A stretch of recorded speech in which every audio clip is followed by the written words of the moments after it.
सच्चाई ये है कि मैंने आपको बताया कि मेरे 15 बैचमेट्स आईएएस निकले, 15 आईपीएस निकले, और उस समय जयप्रकाश नारायण आंदोलन भी टॉप पर था, चरम शिखर पर था, पूरे ताकत के साथ आंदोलन था। यानी जब पॉलिटिकल अपहीवल भी था तब भी यहाँ पर एकेडमिक्स के लिए जोर कितना था इसका आप समझ सकते हैं, अंदाज़ा लगा सकते हैं।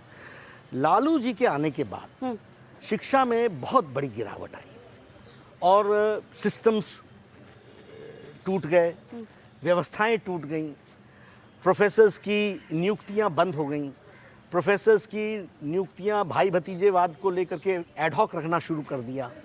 तो अब एक समय अगर आप उठाएं WHO इंडो अमेरिकन रिलेशनशिप का, उसमें हु इज़ हु एक पुस्तक है, उसमें 20 से 25 बायोडाटा आपको पटना यूनिवर्सिटी के प्रोफेसर्स के मिलेंगे, the best professors we had.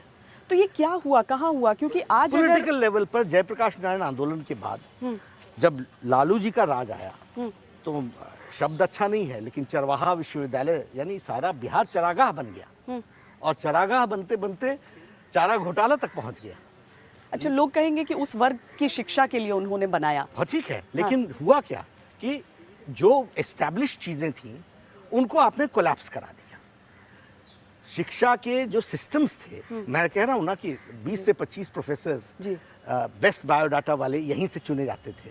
इतना यहाँ के स्टूडेंट्स जो पढ़कर निकलते थे वो एक्सट्रीमली बहुत अच्छा करते थे, लेकिन ये सारा सिस्टम को, क्योंकि एजुकेशन पर इम्पोर्टेंस समाप्त हो गई, क्योंकि लालू जी के कार्यशैली में कहीं भी शिक्षा को महत्व देना था नहीं, तो उन्होंने इसको पॉलिटिसाइज कर दिया।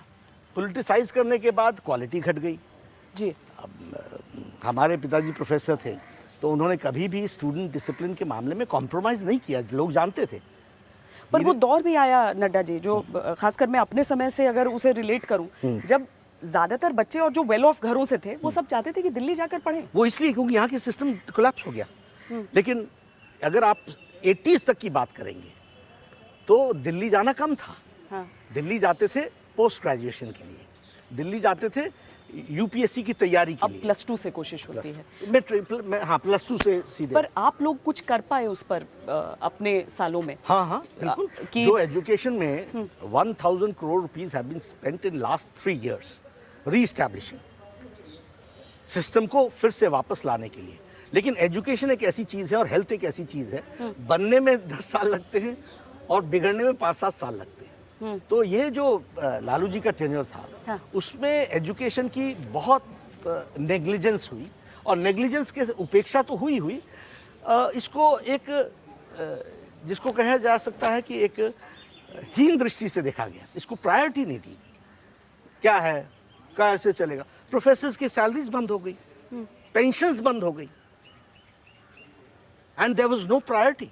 एंड यू कैन अंडरस्टैंड कि जब टीचर को आप उसकी सैलरीज नहीं मिलती हैं और रिक्रूटमेंट नहीं होता है तो शिक्षा कहाँ जा रही होगी और विद्यार्थियों का क्या हो रहा होगा। मुझे दुख होता है कहते हुए, क्योंकि सच प्रेस्टीजियस। पलायन पर पूरा कंट्रोल कर पाएंगे आप? हाँ करेंगे, बिल्कुल करेंगे। क्योंकि मैं अलग अलग कॉलेजेस में गई हूँ, सारे बच्चे कह रहे हैं कि किसी तरीके से देखिए हम यही पढ़ पाए, यही रोजगार। जिस दिन यहाँ पर आप चीज़ों को क्रिएट करने के लिए इंफ्रास्ट्रक्चर प्रोवाइड करेंगे तो यहाँ के बच्चे यहीं पर रहेंगे। कोई बाहर नहीं जाना चाहता, कोई मेस का भोजन करना किसी को भी पसंद नहीं, सब चाहते हैं घर में रहना चाहते हैं। हम कॉरिडोर की तरफ चलते हैं और मुझे श्वेता जी यहीं रहने का मौका मिला जी। इन कॉरिडोर्स में आपने राजनीति का जोड़ घटाव सीखा होगा। जी जी जी। इस समय ये शाइनिंग अवस्था में थे, इनकी चमकते हुए थे, और हमारा ये एक ऐसा कॉलेज था जिसमें student used to go from department to department. It was not that there was one class and people used to join there. जैसे हमारा इंग्लिश डिपार्टमेंट उधर था, अच्छा, उसके पीछे पॉलिटिकल साइंस डिपार्टमेंट था, तो मैं पॉलिटिकल साइंस पहले इंग्लिश की क्लास लेता था, फिर पॉलिटिकल साइंस की क्लास होती थी, फिर पास कोर्स के लिए हिस्ट्री की